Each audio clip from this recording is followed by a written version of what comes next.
সুপ্রিয় দর্শক আসসালামু আলাইকুম। খাদো রং চ্যানেল থেকে আপনাদের সকলকে জানাচ্ছি স্বাগতম।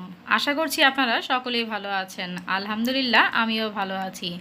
আজ অনেকদিন পর একটি রেসিপি নিয়ে হাজির হয়েছি। আজ আমি তৈরি করে দেখাচ্ছি বাচ্চাদের খুবই পছন্দের ডোনাট। তো কিভাবে ডোনাট তৈরি করতে হয় চলুন তাহলে দেখে নিই। ডোনাট তৈরি করার জন্য প্রথমে আমি একটি মিক্সিং বোল নিয়েছি এবং এর মধ্যে আমি 2 কাপ পরিমাণ ময়দা নিয়েছি। এখন এর মধ্যে আমি দিয়ে দিব সামান্য পরিমাণে কিছুটা লবণ বা পরিমাণ মতো লবণ দিয়ে ময়দার সাথে খুব ভালো করে মিক্স করে নিচ্ছি। এবার আমি বাটিটা সরিয়ে নিচ্ছি, অন্য একটি বাটি নিয়ে নিচ্ছি।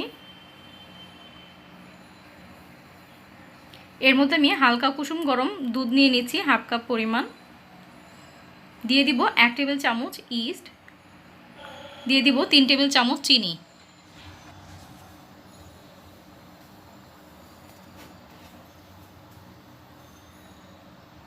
চিনিটাকে দুধের সাথে খুব ভালো করে একটু মিক্স করে নিয়েছি। এখন এর মধ্যে আমি দিয়ে দিব একটি ডিম।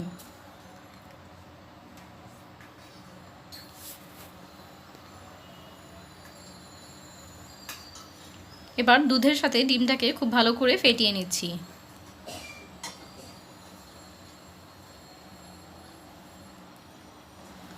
খুব ভালো করে মেশানো হয়ে গেলে ময়দার সাথে দিয়ে দিব। তো আমি সম্পূর্ণটা কিন্তু দিয়ে দিইনি, সামান্য কিছুটা রেখে দিয়েছি। তো এতটুকু আমার বাড়তি হয়েছে দেখতে পাচ্ছেন। তো আমি একটা সাইডে রেখে দিয়েছি। এবার ময়দার সাথে আমি দুধের মিশ্রণটাকে খুব ভালো করে মিশিয়ে নিচ্ছি। খুব ভালো করে মিশিয়ে নিয়েছি। এখন এর মধ্যে আমি দিয়ে দিব 1 টেবিল চামচের মতো বাটার। আপনারা চাইলে বাটারটা প্রথম অবস্থাও দিয়ে দিতে পারেন, বা এখানে রান্নার রেগুলার যে তেল আছে সেই তেলটাও দিয়ে দিতে পারেন। তো এবার আমি হাত দিয়ে খুব ভালো করে মিশিয়ে নেব। এই ডোটা কিন্তু খুবই স্টিকি হবে, এতে ভয় পাওয়ার কিছু নেই। বাড়তি ময়দা দেওয়ার কোনো প্রয়োজন নেই। এটাকে 4 থেকে 5 মিনিটের মতো খুব ভালো করে ময়ান করে নিলে কিন্তু স্টিকি ভাবটা কমে যাবে। তো দেখতে পাচ্ছেন এটা কিন্তু খুবই স্টিকি হয়েছে। এবার আমি সামান্য পরিমাণে তেল দিয়ে দিচ্ছি এর মধ্যে।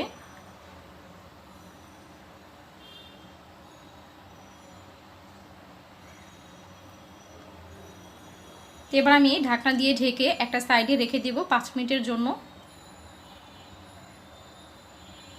তো ফিরে আসছি 5 মিনিট পর। 5 মিনিট পর আমি ঢাকনাটি খুলে নিয়েছি এবং খুব ভালো করে আমি আবারও ময়ান করে নিচ্ছি। আমি আরও 4 থেকে 5 মিনিটের জন্য ময়ান করে নেব। আমি নিচে কিছুটা ময়দা নিয়ে নিচ্ছি।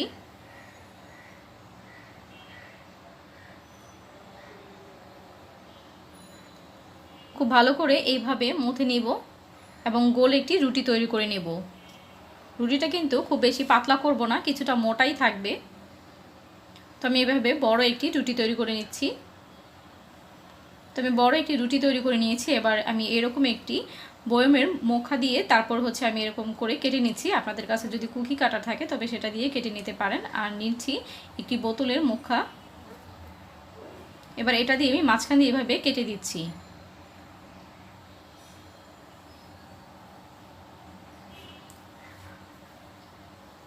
মাঝখান থেকে এই অংশগুলো তুলে নিচ্ছি এবং সাইড থেকেও কিন্তু অংশগুলো তুলে নিব। এগুলো দিয়ে কিন্তু আমি আবারও ডোনাট তৈরি করতে পারবো।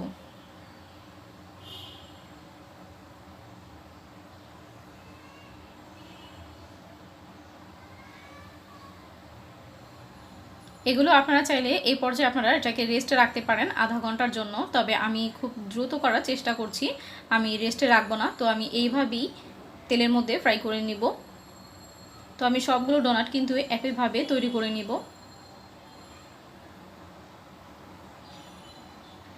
এবার আপনারা এটাকে রেস্টে রেখে দিতে পারেন আধা ঘন্টার জন্য। ফুলে উঠলে তারপর তেলে ভেজে নিতে পারেন। তবে আমি আর অপেক্ষা করছি না, রেস্টে রাখিনি।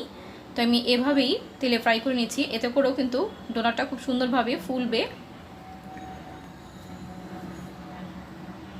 তো দেখতে পাচ্ছেন দেওয়ার সাথে সাথে কিন্তু এগুলো ফুলে উঠেছে।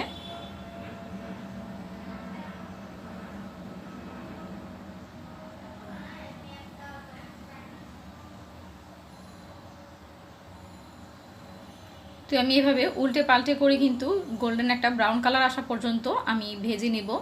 দেখতে পাচ্ছেন একটা পাশ কিন্তু হয়ে গিয়েছে।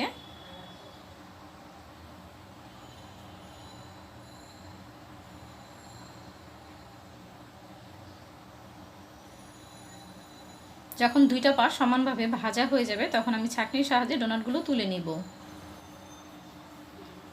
তো দেখতে পাচ্ছেন ডোনাটগুলো কিন্তু ভাজা হয়ে গিয়েছে, এবার আমি ছাঁকনির সাহায্যে তুলে নিচ্ছি।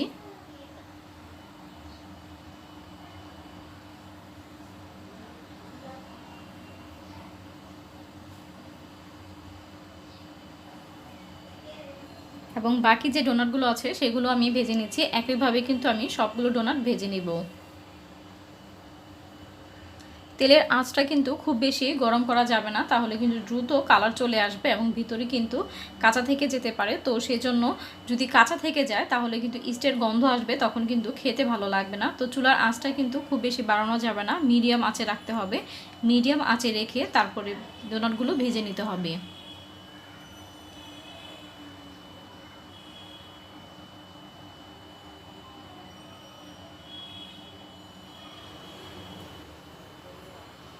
তো ডোনাটগুলো ভাজা হয়ে গিয়েছে, আমি এবার ছাঁকনির সাহায্যে তুলে নিচ্ছি।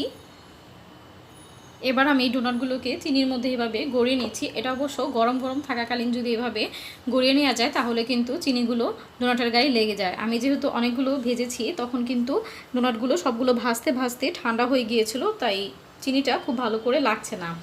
চকলেট সিরাপ দিয়ে কিন্তু ডোনাটটি সুন্দর করে পরিবেশন করতে পারেন, কিংবা চকো চকো দিয়ে তৈরি করে নিতে পারেন। স্প্রিঙ্কেলস দিয়ে তৈরি করে সাজিয়ে মনের মতো করে নিতে পারেন, তবে দেখতে কিন্তু বেশি সুন্দর লাগবে। এইভাবেও কিন্তু খাওয়া যায়, এভাবে খেতেও কিন্তু খারাপ লাগে না, খুবই ভালো লাগে। তো আশা করছি আমার আজকের ভিডিওটি আপনাদের কাছে ভালো লেগেছে। ভিডিওটি ভালো লাগলে অবশ্যই একটি লাইক দিয়ে দিবেন এবং আপনাদের যদি কোনো মতামত থাকে কমেন্ট বক্সে কমেন্ট করে জানাবেন। আমার চ্যানেলে যদি নতুন হয়ে থাকেন তাহলে অবশ্যই চ্যানেলটিকে সাবস্ক্রাইব করে বেল আইকনটি বাজিয়ে দিবেন, তাতে আমি ভিডিও আপলোড করার সাথে সাথে সবার আগে নোটিফিকেশন পেয়ে যাবেন। আর যারা অলরেডি আমার চ্যানেলটিকে সাবস্ক্রাইব করে রেখেছেন তাদেরকে অসংখ্য ধন্যবাদ। আবারও হাজির হব মজার মজার রেসিপি নিয়ে। আজ এই পর্যন্তই, আল্লাহ হাফেজ।